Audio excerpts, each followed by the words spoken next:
It's official. The British countryside is a racist colonial white space, according to the charity Wildlife and Countryside Link, who've been presenting these claims to Parliament this week. Apparently, there are structural, experiential and cultural barriers preventing ethnic minorities from accessing the countryside.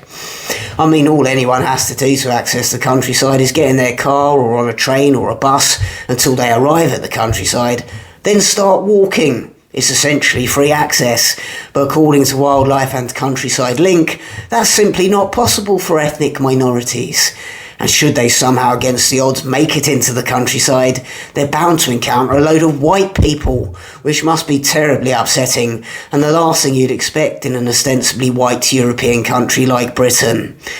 The charity, made up of the most woke and unhinged rejects from the National Trust, the RSPCA and the WWF, haven't gone into specifics about countryside racism. They haven't outlined just what exactly about the countryside is racist.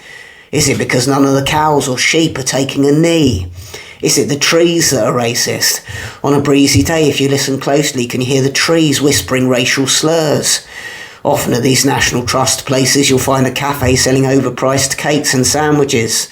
Is that racist? Is that a manifestation of white colonialism? Is it time we started replacing these National Trust tea rooms with fried chicken shops? Is that what it would take to atone for the colonial crimes of our ancestors? How can we make the countryside feel more like home for ethnic minority Brits used to living in more urban environments? I mean, there's very little in the way of grooming gangs, knife crime, drug dealing or acid attacks in much of the British countryside, and perhaps that's something we need to rectify. Ultimately, though, the solution to racism in the British countryside is probably quotas. Diversity quotas.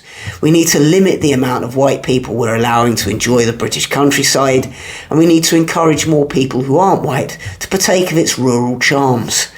And if it costs a lot of money to orchestrate such a scheme, then so be it. That's what the taxpayer is there for. What a fantastic charity, Wildlife and Countryside Link. They're doing God's work. Don't forget to put them on your donation list. Please do like and subscribe and support me on Patreon for exclusive content every week. Live shows in Southend and NUNEATON now on sale. Ticket links beneath this video. Thanks for watching.